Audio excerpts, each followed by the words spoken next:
जय हिंद दोस्तों, स्वागत है आपका अपने यूट्यूब चैनल अजमन्नू पे। दोस्तों, आज हम एक ज्वलंत मुद्दा पे चर्चा करने जा रहे हैं।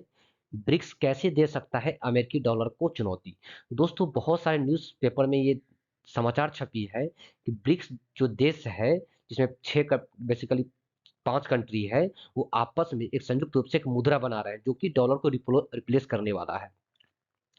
तो दोस्तों, ये डॉलर क्यों रिप्लेस करना चाहते हैं और डॉलर का इंडियन या पूरे वर्ल्ड ट्रेड में क्या इंपॉर्टेंस है, उसके बारे में हम देखेंगे दोस्तों। और ब्रिक्स जो देश है कैसे करेगा इसको रिप्लेस, डी डॉलराइजेशन।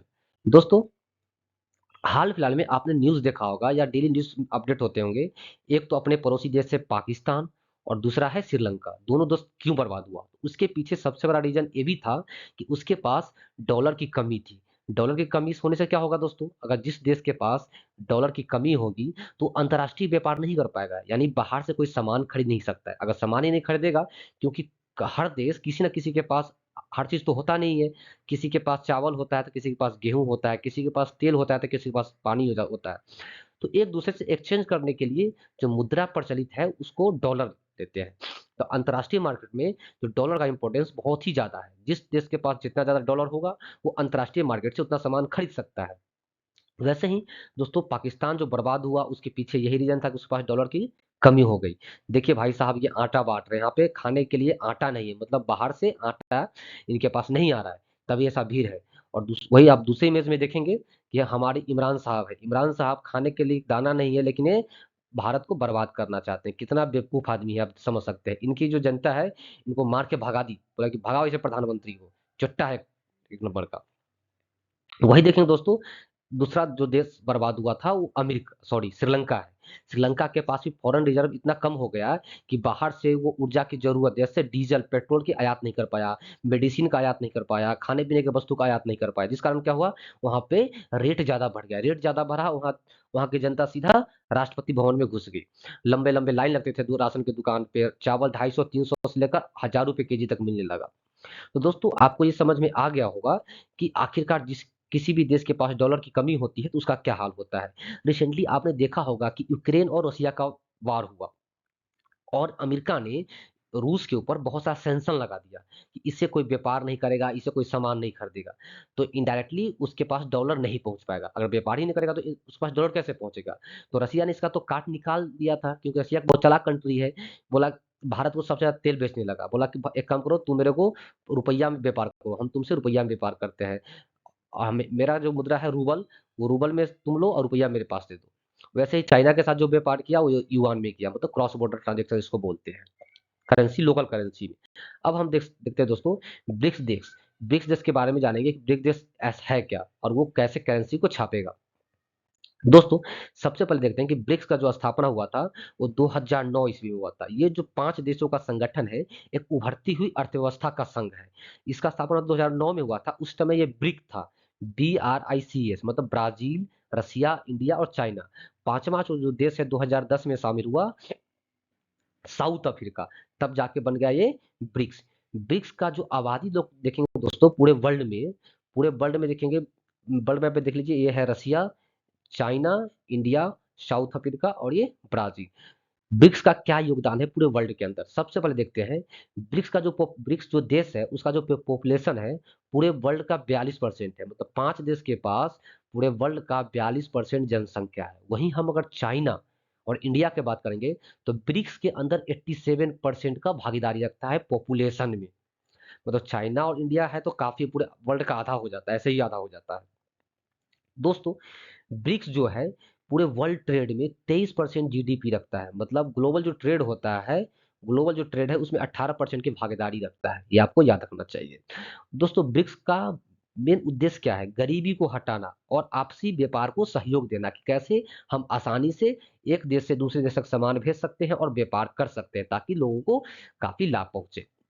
दोस्तों, ब्रिक्स के पास पहले एक बैंक हुआ करता था जिसका नाम था ब्रिक्स बैंक, जिसका मुख्यालय शंघाई में था। शंघाई आपको पता होना चाहिए कि चाइना में पड़ता है, चाइना का एक सिटी है। उसका नाम बदल के रख दिया गया 2014 में न्यू डेवलपमेंट बैंक। अभी जो है इसका स्थापना 2014 में हुआ, नाम बदल के, जिसका नाम पड़ा न्यू डेवलपमेंट बैंक। वहीं आप स्लाइड में देखेंगे, ये ब्रिक्स के नेता हैं, ये है ब्राजील के बोल्सोनारो थे, ये चाइना का, ये इंडिया का पीएम, रशिया का प्रेसिडेंट और ये साउथ अफ्रीका का। दोस्तों अब हम देखते हैं कि ब्रिक्स जो देश है, यूएस को रिप्लेस करने के पीछे उसका आधार क्या है, उसका लॉजिक क्या है कि भाई डॉलर को पीछे कर देगा या रिप्लेस कर देगा। तो सबसे पहले हम न्यूज में देखते हैं दोस्तों। न्यूज छपा था, न्यूज है कब का है ये, आप यहाँ देखिए 3 अप्रैल का न्यूज है। ब्रिक्स कॉमन करेंसी सुन, मतलब ब्रिक्स का जो देश है एक कॉमन करेंसी लाने की तैयारी में है। कॉमन करेंसी मतलब एक मुद्रा लाएगा। India China step up to counter US dollar, मतलब यूएस डॉलर को काउंटर करने के लिए, उसके प्रभुत्व को कम करने के लिए जो ब्रिक्स देश है वो कॉमन करेंसी ला रहा है, लाने वाला है। क्वेश्चन मार्क क्या देख लीजिए। इस न्यूज को हम सत्यता कैसे जान सकते हैं दोस्तों।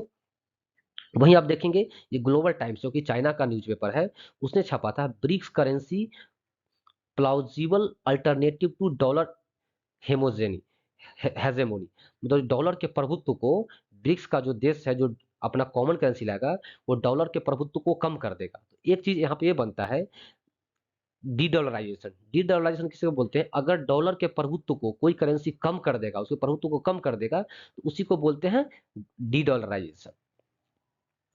दोस्तों अब हम देखते हैं अब इसके पीछे रीजन क्या है।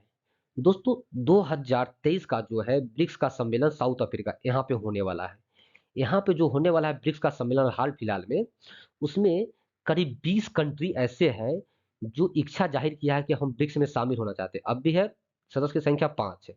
इसमें प्लस 20 कंट्री और इसमें शामिल होना चाहता है। वो कौन कौन से कंट्री होगा, इसमें मैक्सिमम अफ्रीकन कंट्री है, ये अरबियन कंट्री भी है जो कि तेल से भरपूर है, वहीं बेलारूस और साउथ चाइना सी का जो कंट्री है, ये सब इच्छुक है कि हम इसमें शामिल होना चाहते हैं। बेसिकली एशिया, अफ्रीका और ये साउथ अमेरिका का जो कंट्री है ब्रिक्स में शामिल होना चाहता है।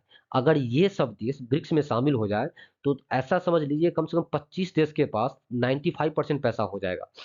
दूसरा, ये जो कंट्री है सऊदी अरब, यमान, ओमान, इराक, ईरान, अगर ये देश शामिल होता है तो इसमें क्या होगा, जो कॉमन करेंसी बनेगा तो ये देश बोल देगा सर, क्योंकि इसी देश से यूरोप में, अमेरिका में, एशिया में सब जगह तेल बेचा जाता है। इसको तो मैं क्लीन कर दूं, तेल बेचा जाता है। अगर ये देश बोल दे कि नहीं भाई, हम जो ब्रिक्स करेंसी बनाएगा हम उसी में व्यापार करेंगे, मैं डॉलर में नहीं लूंगा, तो ऑटोमेटिक है कि डॉलर रिप्लेस हो सकता है, क्योंकि 25 कंट्री काफी मायने रखता है। दोस्तों हाल फिलहाल में एक न्यूज ये भी आया था, फर्स्ट पोर्ट है, इंग्लिश न्यूज़पेपर है, Indonesia flows BRICS lead dis dollar to local currency. मतलब ये भी ब्रिक्स जो इंडोनेशिया है, इंडोनेशिया के नेतृत्व में जो आसियान कंट्री है, वो भी चाह रहा है कि ब्रिक्स जो करेंसी बनाएगा उसको हम स्वीकार करेंगे, और जो डॉलर है उसके प्रभुत्व को कम करना चाहता है। ब्रिक्स सॉरी आसियान कंट्री कौन कौन है दोस्तों, ये है एशिया का मैप। एशिया का मैप देखेंगे तो ऊपर आता है नॉर्थ, और ये है साउथ, और ऐसे करेंगे तो ये है ईस्ट और ये है वेस्ट। जो आसियान है उसका फुल फॉर्म होता है ईस्ट आसियान का association of south east Asia. मतलब एशिया का साउथ तो ये हो गया, और ईस्ट ईस्ट साइड होगा कॉर्नर वाले। इसमें जो देश है फिलीपींस, फिलीपींस है, इंडोनेशिया, मलेशिया, थाईलैंड, ये जो इसमें 10 कंट्री है आसियान में, ये लोग भी अभी कोशिश कर रहा है कि हम डॉलर को रिप्लेस करके लोकल करेंसी में व्यापार करें। ये है Myanmar, Thailand, Laos, Cambodia, Vietnam, Malaysia, Indonesia, Singapore, ये सब जो देश है ये आसियान में आता है। अगर ये लोग भी देश जो अगर एग्री हो जाए कि हम जो करेंसी यूज करेगा ब्रिक्स वाला, अगर वो यूज करेंगे तो ऑटोमेटिक है कि डॉलर का प्रभुत्व कम हो जाएगा। दोस्तों अब हमने डॉलर के बारे में बहुत चर्चा कर लिया, अब हम डॉलर के इतिहास के बारे में कुछ जान लेते हैं।